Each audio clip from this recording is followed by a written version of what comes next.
क्या कारण है कि हम में से बहुत सारे लोग इंक्लूडिंग मी हम सिर्फ बड़े गोल सेट करने में और प्लानिंग करने में ही रह जाते हैं। वहीं दूसरी ओर हमारी एज में बल्कि हमसे कम एज में लड़के लाखों कमा रहे हैं, अपनी लाइफ में बहुत अच्छा कर रहे हैं। तो ऐसा क्या है उनमें जो हम लोगों में मिसिंग है? तो देखो, FM अलेक्जेंडर की एक फेमस लाइन है कि people do not decide their future, they decide their habits and their habits decide their future. तो हम अपने पूरे दिन को कैसे यूटिलाइज करते हैं ये डिसाइड करेगा कि हम लाइफ में क्या करेंगे, कितना पैसा कमाएंगे और कितना सक्सेसफुल बन पाएंगे। मेरा स्ट्रॉन्ग बिलीव है कि ये वीडियो मेरी और आपकी लाइफ में एक बहुत बड़ा चेंज ला सकती है। देखो, अगर हम ध्यान से नोटिस करें तो अक्सर हम अपने पूरे दिन का ज्यादातर टाइम सोशल मीडिया पर ही वेस्ट कर देते हैं, खासकर शॉर्ट फॉर्म कंटेंट जैसे कि रील्स और शॉर्ट्स। तो ये हमारी प्रोडक्टिविटी, फोकस और मेंटल हेल्थ की बैंड बजा देते हैं। हम में से बहुत सारे लोगों का अटेंशन स्पैन इतना कम हो चुका है कि हम 30 मिनट की कोई एक वीडियो पूरी नहीं देख सकते हैं, लेकिन एक मिनट की रील्स हम घंटों तक देख सकते हैं। यकीन मानो दोस्त, इस टाइम पे आपके और आपके बड़े सपनों का सबसे बड़ा दुश्मन ये सोशल मीडिया ही है। आपका फोकस और अटेंशन कितना सही है ये इस वीडियो से पता चल जाएगा। मैं चैलेंज के साथ कह सकता हूँ कि इस वीडियो को पूरा एंड तक सिर्फ 7 से 8% लोग ही देख पाएंगे। तो मेरे भाई, अगर आप सोशल मीडिया से कुछ सीख नहीं रहे हो, पैसा नहीं कमा रहे हो, बस दिन भर रील्स देख रहे हो, तो ये आपकी लाइफ को कम्प्लीटली डिस्ट्रॉय कर देगा।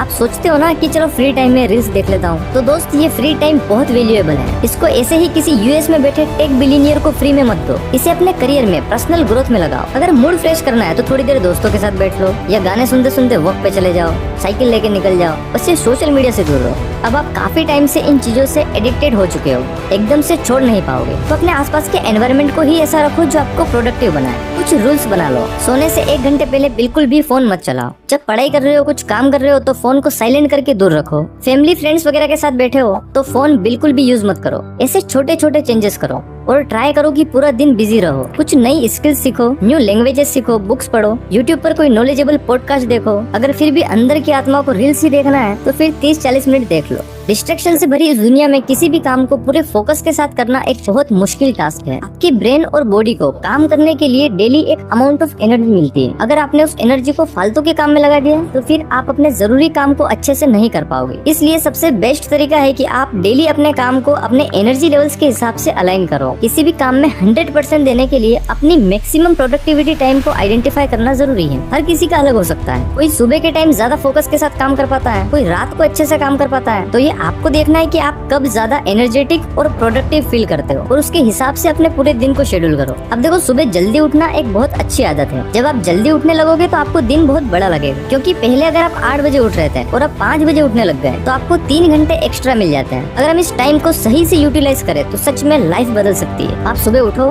फ्रेश होके थोड़ी आउटडोर एक्सरसाइज करो और नहा धो के अपने सबसे जरूरी काम को लेके बैठ जाओ। शुरू में जल्दी उठने से आपको थोड़ा लो फील होगा, लेकिन अगर रेगुलर रहे तो ये आपकी एक आदत बन जाएगी और ये एक बहुत पावरफुल हैबिट है। आज की इस कॉम्पिटिटिव वर्ल्ड में पढ़ाई के साथ साथ नई स्किल्स सीखना बहुत जरूरी है। फालतू की बेटिंग एप्स में अपना पैसा बर्बाद करने की बजाय अपने स्किल्स को अपग्रेड करने में इन्वेस्ट करना चाहिए। आप digital marketing, graphic designing, content creation और वीडियो एडिटिंग जैसी हाईली डिमांडिंग स्किल्स को घर बैठे अपने फोन या लैपटॉप से सीख सकते हो। देखो, डिजिटल मार्केटिंग एक ऐसी स्किल है जो हर एक इंडस्ट्री में डिमांड में है, क्योंकि हर बिजनेस को ऑनलाइन प्रेजेंस चाहिए। इस स्किल से आप ऑनलाइन बिजनेसेस को ग्रो करने में हेल्प कर सकते हो और अपने लिए भी एक अच्छी इनकम जनरेट कर सकते हो। कभी मिसिंग टाइल सिंड्रोम के बारे में सुना है? इंसान का ध्यान अक्सर उसी चीज पे होता है जो मिसिंग है। मान लो कि एक बहुत ही खूबसूरत स्विमिंग पूल है, सब कुछ परफेक्ट है, लेकिन एक टाइल मिसिंग है, तो आपका पूरा ध्यान उस मिसिंग टाइल पर जाएगा। इसी तरह हमारी लाइफ में भी हमारे पास बहुत सारी चीजें होती हैं, लेकिन फिर भी हम किसी एक मिसिंग चीज को लेके दुखी होते हैं। ये सिंड्रोम आपके दिमाग को इस तरह से प्रोग्राम कर देता है कि आप सिर्फ कमियां ही निकालते रहते हो। अगर आप जिंदगी में हर चीज के लिए कंप्लेन करोगे कि मेरे पास ये नहीं है, मुझे ये नहीं मिला, तो लाइफ में कभी भी खुश नहीं रह पाओगे। Happiness is not a destination, it's a way of life. Happiness एक चॉइस है, कोई चीज मिलने से या पाने से नहीं मिलती। तो यार, लाइफ में खुश रहना सीखो। रोजाना उन चीजों के लिए थैंकफुल रहिए जो आपके पास है। अपनी अचीवमेंट्स और ब्लेसिंग्स को नोट करो। जब भी आपको लगता है कि लाइफ में कुछ मिसिंग है, उस टाइम अपनी अचीवमेंट्स को याद करो। प्रेजेंट मोमेंट में जीने की कोशिश करो। लाइफ में छोटे छोटे गोल सेट करो और उन्हें पूरा करने के लिए दिल से मेहनत करो। जब रिसर्चर्स ने खुश लोगों पर एक स्टडी की तो दे फाउंड कि खुश लोग ज्यादा सक्सेसफुल होते हैं, अपने गोल्स को अचीव करने में बेहतर होते हैं, ये लोग ज्यादा हेल्दी रहते हैं, लंबी उम्र जीते हैं और इनके रिलेशनशिप्स रिजल्ट्स भी अच्छे होते हैं। तो यार आज से ही अपनी लाइफ में शिकायतें करना बंद करो, प्रेजेंट पे फोकस करो और अपने फ्यूचर के लिए मेहनत करो। और यार उस मिसिंग टाइल पे फोकस मत करो, आपके पास पूरा स्विमिंग पूल है, उसके मजे लो। देखो एक लड़के को फिजिकली स्ट्रॉन्ग होने के साथ साथ मेंटली और इमोशनली स्ट्रॉन्ग होना भी जरूरी है, क्योंकि एक लड़के की लाइफ में बहुत सारे चैलेंजेस आते हैं। जब भी आपके सामने प्रॉब्लम्स आती है तो आप हार मान के नहीं बैठ सकते। एक रियल मैन की तरह प्रॉब्लम के सोल्यूशन पे ध्यान देना चाहिए। लाइफ में छोटी छोटी बातों की टेंशन लेने से काम नहीं चलेगा। एक मूवी की तरह देखो, सब कुछ सही चल रहा होता है, फिर एकदम से हीरो की लाइफ में कुछ चैलेंजेस आते हैं। हीरो उन प्रॉब्लम्स को सोल्व करता है और ऑडियंस को मजा आ जाता है। तो आप भी अपनी जिंदगी के हीरो बनो। ओशो कहते हैं कि इंसान जब काम करके आता है तो थक जाता है, लेकिन अगर वो गेम खेलता है या वेब सीरीज देखता है तो कभी नहीं थकता, क्योंकि वो एंजॉय करता है। आपको अपने काम में मजा आना चाहिए, फिर वो स्ट्रगल प्रोडक्टिव बन जाता है और आप उसमें से कुछ नया सीख के निकलते हो। देखो एक बुक है थिंक एंड ग्रो रिच, उसमें मैंने पढ़ा था कि आप अपने मन में इच्छित पैसे की सटीक मात्रा तय करें। मुझे बहुत पैसा चाहिए केवल ये कहना पर्याप्त नहीं है, इसे राशि के रूप में निश्चित करें। अब इसके पीछे का एक साइकोलॉजिकल रीजन है। जब आप कहते हैं कि मुझे बहुत पैसा चाहिए तो आपका दिमाग इसे एक अनक्लियर और मुश्किल गोल की तरह देखता है, जैसे एक मूविंग टारगेट पे एम करना। लेकिन जब आप एक एग्जैक्ट अमाउंट स्पेसिफाई करते हो तो आपका दिमाग गोल ओरिएंटेड मोड में शिफ्ट हो जाता है, जो आपको कंसंट्रेट करने और उस टारगेट को अचीव करने के लिए हेल्प करता है। तो पेन पेपर उठाओ और उसमें लिखो कि आपको कितने सालों में कितना पैसा कमाना है। अब मेरी एक बात हमेशा याद रखना कि इस दुनिया में फ्री में कुछ भी नहीं मिलता है। तो पैसे के बदले में आप क्या दे सकते हो? आप hard work, focus, attention, energy और टाइम दे सकते हो। अपने कंफर्ट जोन को छोड़ सकते हो। अगर हाँ तो फिर उस पैसे को कमाने के लिए सही तरीके से प्लानिंग करो। इंटरनेट पर सब कुछ अवेलेबल है, बस सही सर्च करने वाला होना चाहिए। तो रिसर्च करो, सीखो और अपने गोल्स को अचीव करने के लिए मेहनत करो। आप अपनी लाइफ में कितना भी पैसा कमाओ, लेकिन हमेशा पैसे की कदर करो। फालतू में कहीं भी मत उड़ाया करो। पैसे को दिमाग में मत चढ़ने दो। Money can buy a lot of things but can not buy maturity and ethics. आप पैसे कमाओ, बहुत जरूरी है कमाना, बट हमेशा हम्बल रहो, एथिकल रहो। टेम्परेरी प्रॉफिट के लिए अपने परमानेंट रिलेशनशिप्स को हर्ट मत करो। कभी भी पैसों के लिए अपने दोस्त या भाई को धोखा मत देना। देखो पैसा तो हाथ का मेल है, आता जाता रहेगा। क्योंकि आप खुद सोचो, अगर आप अपने दोस्त को धोखा देके सक्सेसफुल बन भी गए, पैसा कमा भी लिया, बट आप उसको एंजॉय किसके साथ करोगे? सक्सेस को सेलिब्रेट किसके साथ करोगे? आप अकेले रह जाओगे। देखो मैं तो यही कहूंगा कि आपकी लाइफ में जो भी अच्छे लोग हैं, जो सच में आपका भला चाहते हैं, उनकी हमेशा कदर करो, क्योंकि यही असली दौलत है। चलो अब फटाफट से उन 5 हैबिट्स के बारे में बात करते हैं जो सक्सेसफुल लोगों में कॉमन होती है। सक्सेसफुल लोग हमेशा अपने गोल्स को क्लियरली डिफाइन करते हैं। उनके पास एक स्पेसिफिक प्लान होता है जिसे वो फॉलो करते हैं। वो हमारी तरह भटकते नहीं। उनके माइंड में पहले से सब कुछ क्लियर रहता है कि हाँ मुझे ये करना है, फिर ये करना है, और ये भी क्लियर रहता है कि अगर ये नहीं हुआ तो फिर क्या करना है। वो सब कुछ एडवांस में प्लानिंग करते हैं। टाइम मैनेजमेंट सक्सेसफुल लोगों की एक कॉमन हैबिट है। वो अपने पूरे दिन को एक दिन पहले ही अच्छे से प्लान करते हैं। टाइम वेस्टिंग एक्टिविटी से बचने की कोशिश करते हैं। सक्सेसफुल लोग कभी भी सीखना बंद नहीं करते हैं। वो हमेशा नए स्किल्स और नॉलेज को एक्वायर करते रहते हैं, चाहे वो अपनी फील्ड में कितने ही एक्सपर्ट क्यों ना हो। अपनी हेल्थ का ध्यान रखना भी एक इम्पोर्टेंट हैबिट है जो सक्सेसफुल लोगों में देखी जाती है। रेगुलर एक्सरसाइज, प्रॉपर डाइट और सफिशिएंट स्लीप उन्हें एनर्जेटिक और फोकस्ड बनाए रखती है, जिससे वो काम में अपना बेस्ट परफॉर्मेंस दे पाते हैं। सक्सेसफुल लोग हमेशा एक पॉजिटिव माइंडसेट मेंटेन रखते हैं। वो चैलेंजेस को अपॉर्चुनिटीज के रूप में देखते हैं और फेलियर्स को एक लर्निंग एक्सपीरियंस के रूप में लेते हैं। फेल होने पे हमारी तरह सर पकड़ के नहीं बैठते। तो ये था आज का वीडियो, और यार इस टाइप की वीडियो मैंने पहली बार बनाई है तो फीडबैक जरूर देना। अगर आप चाहते हो कि हम इस टाइप के और भी वीडियोस इस चैनल पर अपलोड करें तो प्लीज कमेंट्स में जरूर बताना, एंड सब्सक्राइब भी कर लेना, बिकॉज अब से हर वीक कम से कम एक वीडियो जरूर आएगी।